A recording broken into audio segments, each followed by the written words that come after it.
welcome back to Real American Cougar. Coming at you from the Lost Recording Studio here in the beautiful southwestern southern tier of New York State. I've been thinking about myself. Sometimes I think about things from my past. I beat myself up a little bit.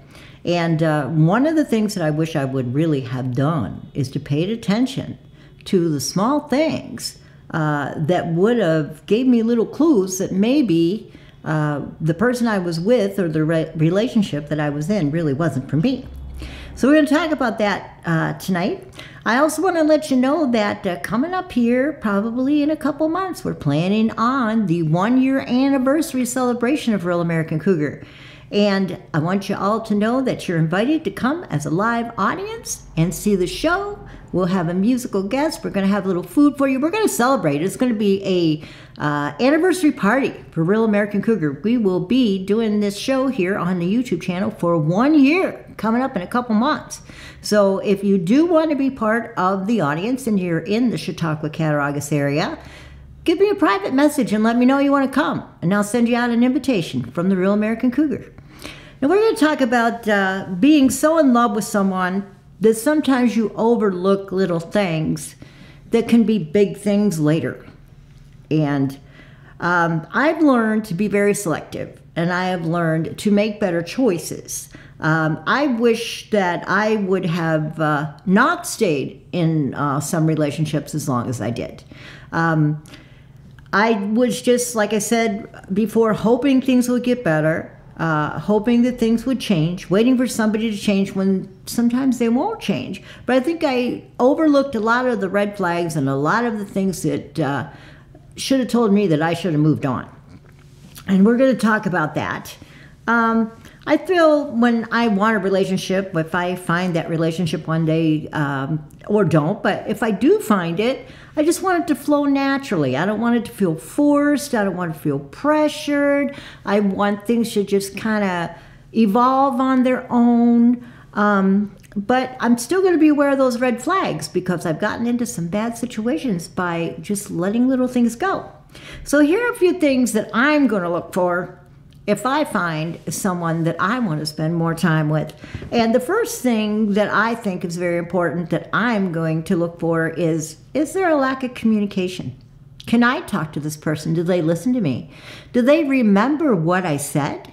If you're talking to somebody and later on, and this is somebody you talk to a lot or somebody you want to be close to or is close to you, and later on they don't remember what you told them and they don't have Alzheimer's, that might be a problem. But, you know, you want the person to pay attention to you, and the only way that you can really know if they do is if they remember what you've told them. And that way, you don't have to say, well, did you remember that? They will remember, and if there's something required of them that they have to follow up on, they'll follow up on it without you telling them. So they'll remember what you told them, or if you're going away, they'll remember, oh, you're not going to be home such and such a day, or whatever. Sometimes, and this is the one that gets me the worst, is sometimes I ask a lot of questions, and if I don't know something, I ask a lot of questions, and they say there's never a stupid question because you can always learn something, but I ask a lot of questions because I want to know exactly what is going on. I like to be in control of my situation, and I will ask questions, and if it pesters you, I'm sorry, I need to know. And I just don't like it when I ask questions and I don't get a straight answer. And I don't like it when somebody answers a question with a question because you still don't get any answer. And some people feel that's a good way to kind of, you know, ease around things, is just say, well, why do you ask that? Or, you know, answer a question with a, oh, do I? You know? But I don't know. I just don't like that. I don't like not having a straight answer, or somebody who avoids the whole question and never answers you. You got to keep the communication going. You got to know what's in each other's heads. You can't read their mind. And so I want somebody that's going to tell me what's on their mind. And when I ask them a question, which I always ask questions, they don't get upset with me or you know, tired of me asking them. I'm not going to ask the same question over and over. If I get an answer, I'm fine.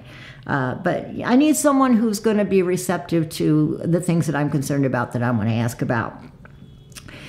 I want somebody that's going to respect my boundaries. I want somebody that's going to give me my own space. The last relationship, I think I talked about it. I was with this person 24/7.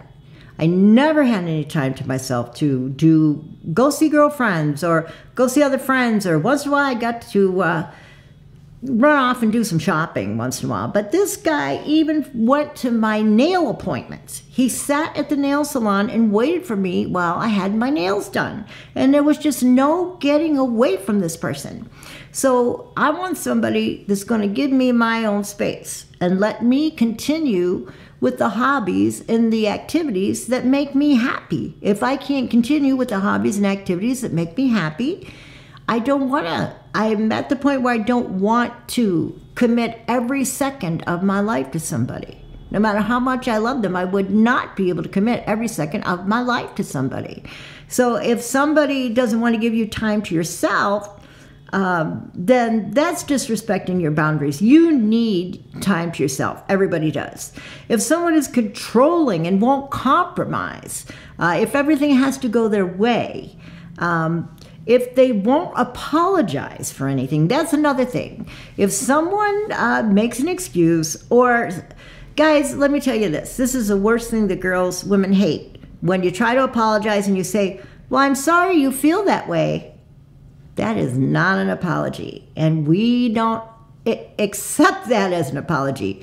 You don't apologize because we feel a certain way, because whatever has happened that you probably did is what is making us feel this certain way. So when you really, if you really appreciate somebody and you really care about their feelings, your apology is going to be a real apology. And what really is going to make the difference is if you apologize and you don't do the thing that hurt the person ever again in the first place. Take responsibility for what you've done and then don't do it again. I don't want to hear, I'm sorry you feel that way. So, that's another thing. That's another one of my big ones. Another thing that I'm looking for in a person is I don't want somebody who's not going to trust me. I don't want somebody who thinks the minute I'm out somewhere that I'm flirting or I'm seeing somebody else. I had one relationship where when I left, quite frequently when I left to go places, because I did go do things with girlfriends and did go do things to see family without him, he would ask me if I was coming back. I lived there. Where else was I going to come to? And I felt like this person must feel that every time I walked out that door, I was trying to run away. And I wasn't. It was my home. And I wanted to be with that person. And needless to say, it didn't work out. But, you don't want somebody who is really afraid that you're going to walk away from them. You don't want somebody who's accusing all the time and think you're flirting or doing something. You don't want somebody who is even secretive about little things. I hate it when people are just, close to you and they're really secretive about small things, or they're dishonest about small things. If they're dishonest about small things, what else are they going to be dishonest about? So that makes you wonder. So you got to have a lot of trust. These small things that you catch maybe a prospective partner in, pay attention to that. Pay attention, because those small things add up and you'll see a pattern.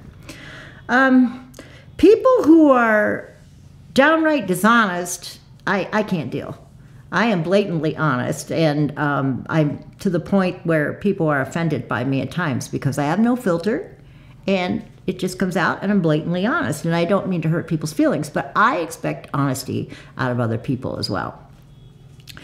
Another thing that I expect out of someone, should I find someone, is reliability. I dated a man, not a younger man, I must say, too, an older man than me. He was right in my range, right in my age range, and I dated him.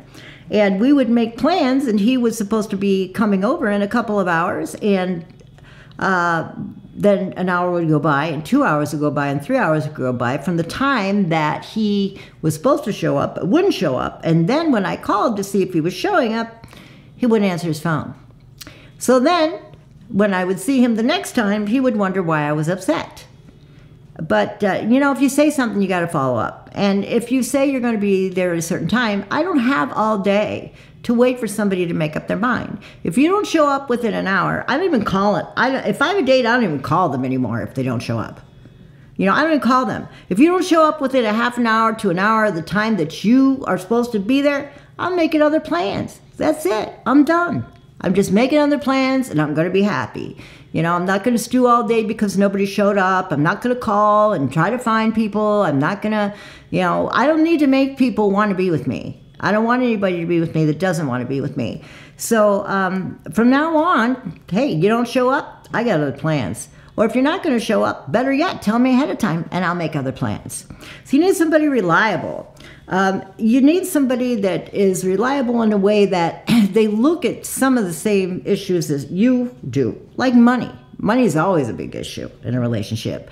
And if you're making all the money, but you're not spending it and somebody else is, or you meet someone who has no work ethic or no motivation at all to work, now that's a big red flag right there.